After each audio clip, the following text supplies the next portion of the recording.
Hey, what's up, guys? Bobby here. Welcome back to the All-in-One Profits Rotator Club. I'm back in my back office on the autoresponder now, and I'm getting ready to send an email. I want to show you guys a couple of little things that we have here, the functionality. Some people don't even realize. For one thing, you can add an image to an email back here. There's a little thing here. You see this little box? It says Insert Image.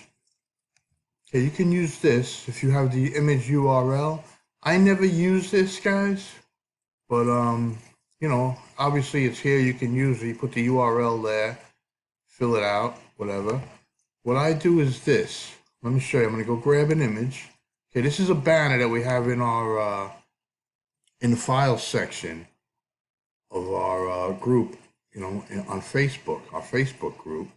What you want to do is you just want to highlight the image, right click, and press copy. Okay, you want to bring that back to the email and paste it in. Okay, there's your image. Then you want to highlight it again. You can make it a little smaller. Okay, you don't want it taking up the whole email.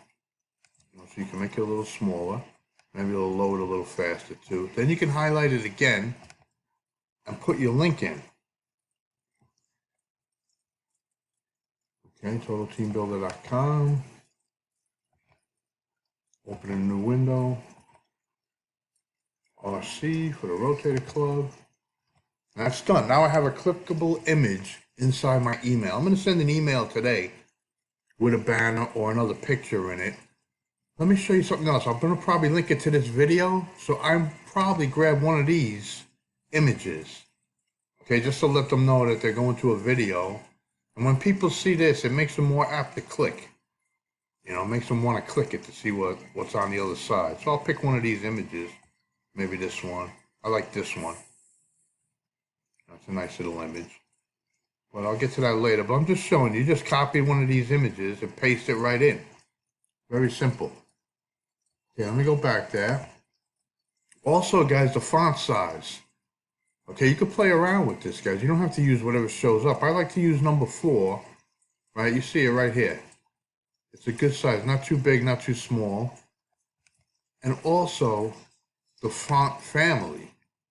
Okay, don't use the same one everyone else is using. Use one that's easy to read, but might be a little different. It sticks out a little bit.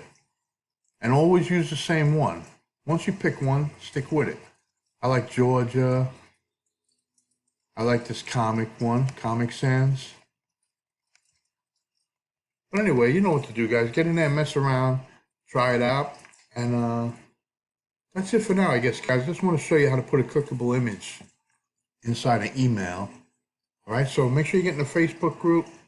And thanks, guys. I'll see you inside. Bye.